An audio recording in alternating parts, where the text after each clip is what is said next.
across America with our shared belief of equal opportunity for every American.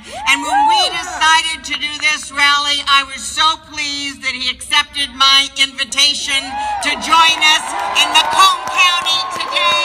Give a warm Michigan welcome to Senator Bernie Sanders.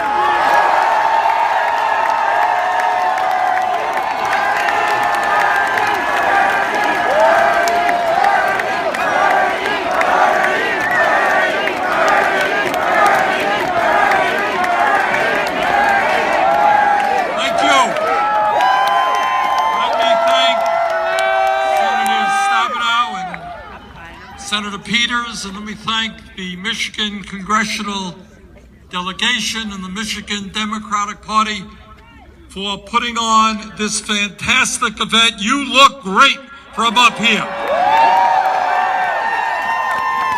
And I want to tell you, we came up with the idea of doing rallies just a few weeks ago. And we said, well, you know, we don't have much time. It's the middle of winter. Maybe we'll be able to do 5 rallies, 10 rallies. That'll be good. Turns out today, from Maine to California, there are 70 rallies. And tens of thousands of Americans are saying loudly and clearly, Republicans, you are not going to destroy the Affordable Care Act.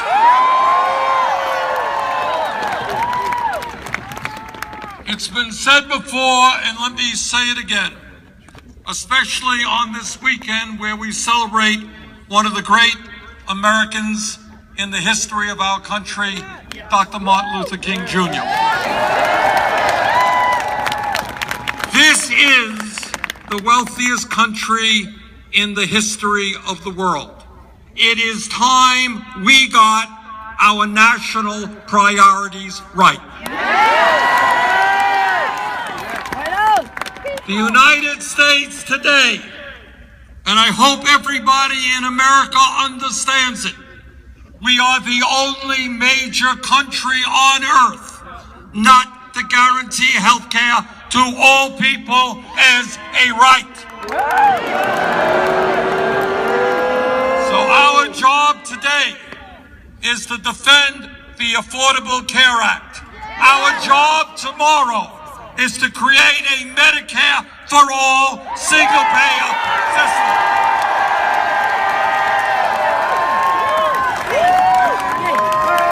And let me be very clear. There are differences of opinion about the Affordable Care Act. Some people like it, some people don't like it. But very few Americans believe that we should repeal the Affordable Care Act without a replacement program to make it better. No, we are saying to our Republican colleagues, we will not allow you to throw up to 30 million Americans off of health insurance. And I want you all to think, because we've heard some stories today, some poignant stories, of people who talked about what the ACA did to them. They are talking for millions of Americans. Think for a moment.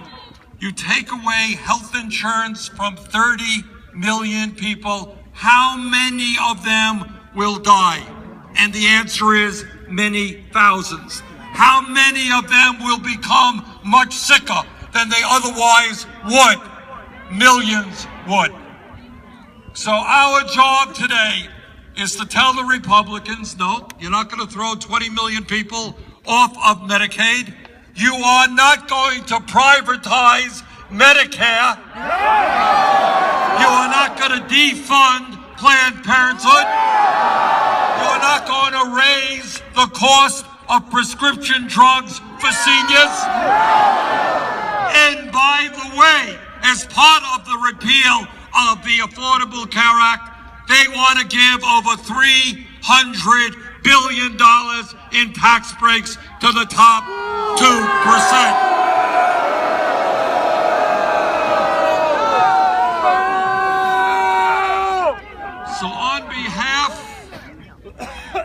children of this country, on behalf of the working people of this country, on behalf of middle-class families who pay for their parents in nursing homes through Medicaid, what we are saying to the Republicans, if you want to improve the Affordable Care Act, let's work together.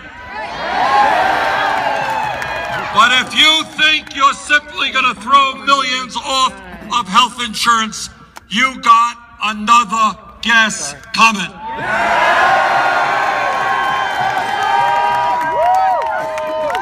Martin Luther King Jr.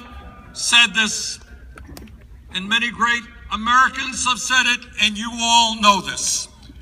Real change never takes place from the top on down. Real change always takes place, whether it is the civil rights movement, the women's movement, the gay movement, the environmental movement.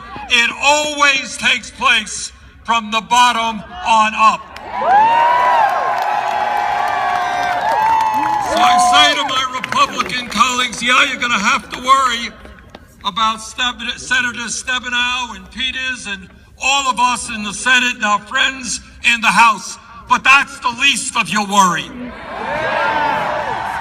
You're going to have to worry about millions of people who are standing up, who are fighting back, and who demand the day when health care will be a right of all people, not just a privilege.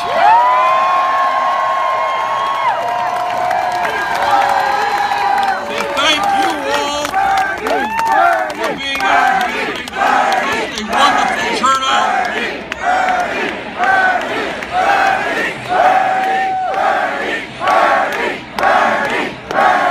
Thank you all. This is the beginning of the fight, not the end of the fight. And let me now bring up two real fighters from the trade union movement, Cindy Estrada and Leslie Frayne.